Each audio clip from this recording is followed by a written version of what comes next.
That's where we start this morning, that Dorcas Court fire that you're talking about in Green Hills. It destroyed a home there earlier this morning, and News Channel 5's Blake Krasnowski has been on the scene all morning long, and she joins us there from the scene. Blake, good morning. A lot of questions about this. This home was under renovation. It's in a kind of an upscale residential neighborhood. Do they think there's any suspicious activity at all?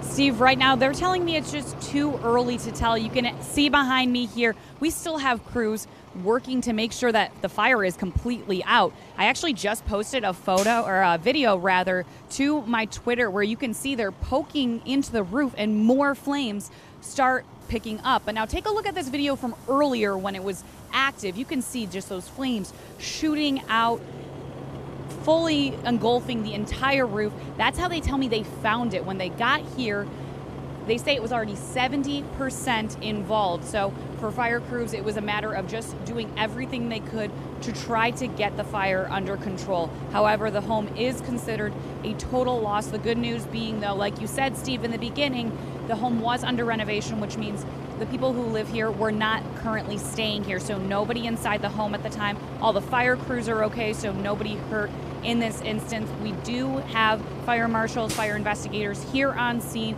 and as soon as they can get in there and really start to figure out what happened, they'll be getting in there to do that, and as soon as we can get those details, we'll be bringing them to you. Live in Green Hills, Blake Krasnowski, News Channel 5. Blake, thanks for the update on that. New this morning, an 18-year-old facing murder charges. Kenneth Brown was arrested yesterday for the August 4th shooting death of 19-year-old Malik Kayan on Donald Street. Kayan reportedly was playing with a pistol when Brown grabbed it and pulled the trigger, shooting him in the neck. Detectives say they don't think Brown meant to kill his friend. He's being held on a $50,000 bond this morning. Also new this morning, a man convicted in a deadly home invasion in Antioch. Javon Spivey has been convicted on 6 felony counts, including first-degree premeditated murder and first-degree felony murder. Police say Spivey shot and killed Charles Peterson IV after breaking into the home.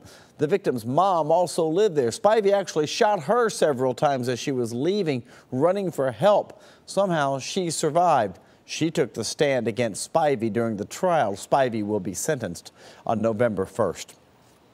State prosecutors rest their case against Zach Adams after 7 long, grueling days of testimony. It signals the beginning of the end of the high-profile murder trial on the kidnapping, rape, and murder of nursing student Holly Bobo out of Decatur County. Prosecutors wrapped up their case yesterday with a parade of witnesses, most of them criminals who are in jail right now. All of them described conversations they had with Zach Adams after Holly went missing. It included 2 different men who told jurors that Zach wanted them to deliver a message to his brother Dylan in jail. It was his brother, he said. He said, you tell him if he don't keep his mouth shut, I'm going to put him in the hole beside her. Holly Bobo. That trial continues this morning. You be sure to watch our gavel-to-gavel coverage online and, of course, right here on News Channel 5+. A heartbreaking memorial for a mom and 2 kids in Clarksville. Kiera Wynn Hazel and her children, 3-year-old Caden and 9-month-old Jaylyn, were killed last week. Their dad, Jordan Hazel, is now in jail, accused of killing the family. A teen is behind bars this morning after allegedly killing a dog and setting a house on fire. Oak Ridge police say Skylar Griffin admitted to breaking into his dad's home early Friday morning, stabbing the dog to death and then setting the living room on fire. Investigators say he then walked back to his own home. He's now charged with aggravated arson, aggravated cruelty to animals, and vandalism. Motive still unknown. Back in the mid-state now, a rash of car lot thefts have police wondering if maybe they're all connected. Someone stole some taillights, wheels, even a light bar from some trucks at Floyd Auto Sales in Rutherford County. Just last week, a thief took off with a number of wheels and tires from Chevrolet of Murfreesboro, and also at Riverside Motors, 3 trucks and an SUV were taken from the lot. At this point, only 1 man has been arrested, and that was in connection to the Riverside auto thefts. The investigation into all of those cases is still ongoing.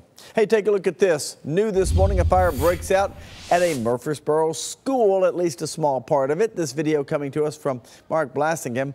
Mark, we appreciate the video here. It happened at Riverdale High School's football concession stand last night. Flames shooting through the rooftop after officials say that a grease fire apparently got out of hand. Luckily, no one was hurt. You know, you can never be too sure. The bomb squad was called to the Clarksville post office after a suspicious package was found. That's it right there behind me. Ooh, look what's inside. Several homes had to be evacuated around Ringgold Court around 6:30 last night. They even evacuated an apartment complex. An x-ray machine was used, and guess what they found? It was a kid's toy in a bucket. No major problems there, luckily. All right. It's hockey time in Smashville. Can you believe it? It feels like summer has flown by. The Preds returning to the ice today. It's been their shortest off-season, obviously, in franchise history because they played into the beginning of the summer, going for the Stanley Cup. And News Channel 5's Dan Kennedy is live back downtown at Bridgestone Arena there on the plaza. Seems like you were just there like 4 days ago at the end of the season, Dan. Tell me about it. Yeah, it's been about 3 months. I think we calculated it back in June during that incredible run. We did 100+ live shots out here on the plaza. So this is kind of like our second home, and we love it. And we're glad to be back out here once again talking about the Nashville Predators. We got a new backdrop this time. This is a brand new banner to look at. Loudest fans in sport, a well-earned title because fans certainly did earn it for just how loud they were leading up to that Western Conference final, and then they are Western Conference champs, and then of course the Stanley Cup final as well. So doubleheader here today, 3:30 and 7 o'clock against the Florida Panthers, and before that at 12:30 this afternoon we find out in a special news conference who will be the next captain of the Nashville Predators. Of course, the Preds lost captain Mike Fisher just about a month ago to retirement. Team leadership suddenly tasked now with naming a new captain, and they have a lot of leaders on this team from which to choose. I've just posted a new Twitter poll. You can check it out, NC5 Dan Kennedy. Vote on who you would like to see as captain. I'm interested in hearing what some of you have to say about that. So 3:30 and 7 o'clock, the double headers. It is officially hockey time in Smashville. It's also football season, only 3 games in for the Titans. Hard to believe we're talking about hockey. Their official season after all these preseason games begins on October 5th. Reporting live downtown, Dan Kennedy, News Channel 5.